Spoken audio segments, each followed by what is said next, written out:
Good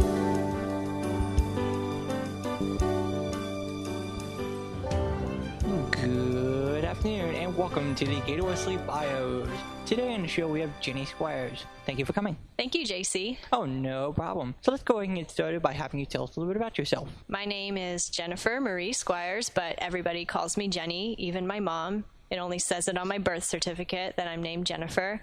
And I'm from Orlando, Florida, but originally I was born in White Plains, New York, which is a suburban town on the outskirts of New York City. And that's where my whole dad's side of the family is from. But my mom's side of the family is from Miami, and that's where I've begun. And I was about 2 years old when my whole family decided to move to Orlando from there. So tell us a little bit about your relationship with your mother and father. I'm an only child. I live only with my mom. My parents divorced when I was 2 years old when we moved to Orlando.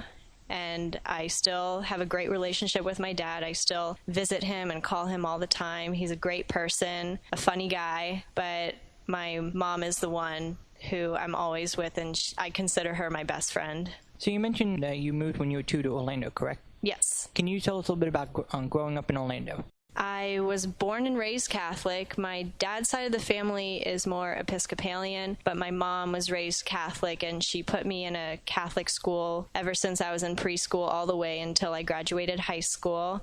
And from there, I also started to dance. I wasn't a big sports person. My mom tried everything on me. I tried soccer, I tried tennis, even swimming, and it just did not fly with me at all. But once I started dancing, I loved it so much. And I come from a huge background. My whole family is really into music and theater. My mom used to be a theater major here at UF. My dad knows how to play the drums. My mom knows how to play guitar. And we just are filled with talents. And I'm very blessed that my mom put me in that dance class, because from then on I just flew, no pun intended.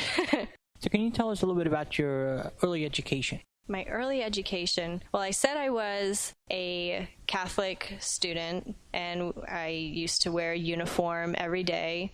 Sometimes that's a good thing, sometimes that's a bad thing. I got to wear the same thing every day, so I didn't have to think about what I wanted to wear every day, but at the same time I couldn't express myself through my clothes or anything like that. But I mean, that's probably a good thing, because then you actually get to know the person for who they really are and their personality and everything like that. I also, in middle school, I did a little bit of theater. My mom was the director at our Catholic school, and I used to choreograph. Even when I was 8 years old, I was already going up there and teaching the kids, the middle school kids who were, 5 years older than me, taking charge and choreographing the productions for them. And when I started in the 6th grade, that's when I actually became part of the shows that my mom directed. But after that, in high school, I got so into dance that I didn't have time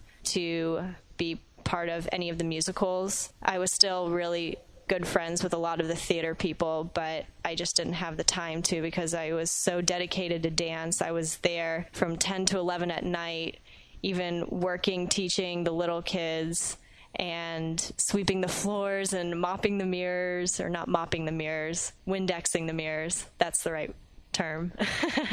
So you mentioned that you're going to the University of Florida, correct? Yes. And what major did you choose, and why did you choose to pursue that? I chose a dance major with a background in physical therapy. I didn't know what I wanted to do at first. Originally, I didn't even want to be a dance major, because even when I was little, I wasn't one of those people who wanted to move to New York and be the biggest star on Broadway, or be the next Rockette, or the prima ballerina. I just never pictured myself performing my whole life, but I knew I loved it as a hobby, and if I made it my job, I just felt like I wouldn't love it anymore the way I do now. I decided to be a dance major because I loved the people here. I loved the program. I auditioned for the BFA, which stands for Bachelor's of Fine Arts, and I got it, and I felt like a huge, just release off of my shoulders, because the people there were so nice to me. I already felt like I was part of a family, and their program was completely different than what I was used to back home, because I used to compete as a dancer, and it was very cookie cutter. I mean, I love my old dance studio. They made me the dancer I am today, but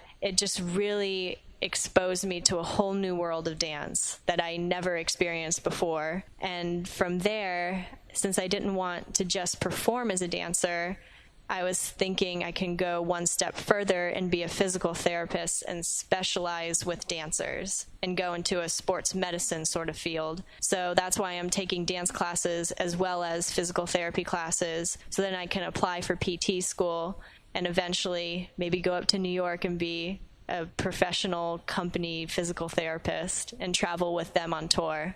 That's my ideal job. That would be pretty awesome. So you mentioned that dance is a big part of your life, correct? Yes, it is. So what other activities other than dance are you involved with? Well, I do love music. I've played the piano since I was 8 years old. My aunt was the one that got me into that. And just recently, I started to get not bored of the piano, but I wanted to expand my knowledge in music. I guess that's how you would say it. I started as a piano student, but then I moved on just this past month and got myself a ukulele, and I call it Yuki. And I had no intention of really getting a ukulele until my mom and I went to Guitar Center one day, and she needed to get a capo for her guitar, and my eyes went straight to the ukuleles, and I was like, oh my gosh, Mom, we should get a ukulele. And I was thinking we can just share it and learn together, because it is a little different than the regular guitar between 6 strings and 4 strings, and the different chords are a little different, as I've heard. So that's one thing I really like to do. I just enjoy being with people and being with friends and laughing. Laughing is a huge thing. I consider it a medicine, a healing factor. And I just love to laugh. Like anybody, I have so many friends that have such great sense of humors, and every day if I laugh at least once during that day, it just relieves me of any stress or frustration or anything like that. So friends are a huge part of my life. And as most of our viewers know, you are involved in the Gator Wesley Foundation as well, correct? That is correct. What do you do in the Gator Wesley Foundation, or what activities are you involved with? I just started last semester, but I full force got involved in praise band, dance ministry, and the Maranatha choir. And now I'm actually living as an upper room staff for Summer B. I wish I could stay in the fall, but I couldn't get out of my lease for the apartment, but hopefully senior year I can move back as an official upper room staff starting in the fall. But ever since I got to Gator Wesley, it was Kristen Albert who was the one that invited me to a Bible study one night. And I said, sure, why not? I'll see if I can make it. And so I did. And then right away, Catherine Morgan invited me to be in the dance ministry. And so I was not expecting that at all. And I'm just like, okay, why not? This is college. We have to try things and see what happens, because you never know what comes around the corner. And ever since then, these people that I'm with almost every day, besides my dance friends, they are so hilarious, so kind. And in every single person, I can see a little bit of myself, if that makes any sense, in them. And we're getting to the end of our show today, and we want to thank you for coming on the show again. Thanks, JC. And with our last few moments, is there anything that you would like people to know about you that they should know or don't already know about you? Something that they should know about me is that I'm a very understanding person. I can sway to either side of the spectrum, where if somebody disagrees with something or agrees with something, I can see both perspectives, and I'm very neutral in that way. And I'm also a good listener. I may not always have advice right away to tell somebody, because I speak more through my actions than my words, but I'm always there to listen if somebody is frustrated or has just something on their mind that they just need to let go and let out. I'm there for them. Annika, we want to thank you for coming on the show. Thank you, JC. It was a pleasure. And this has been the Gator Wesley Bios, produced by James Jordan and produced on location at the Gator Wesley Foundation, which is a campus ministry of the United Methodist Church that services the University of Florida and Santa Fe College. Tune in next time when we have more stories, more people, and more Gator Wesley Bios. Thank you and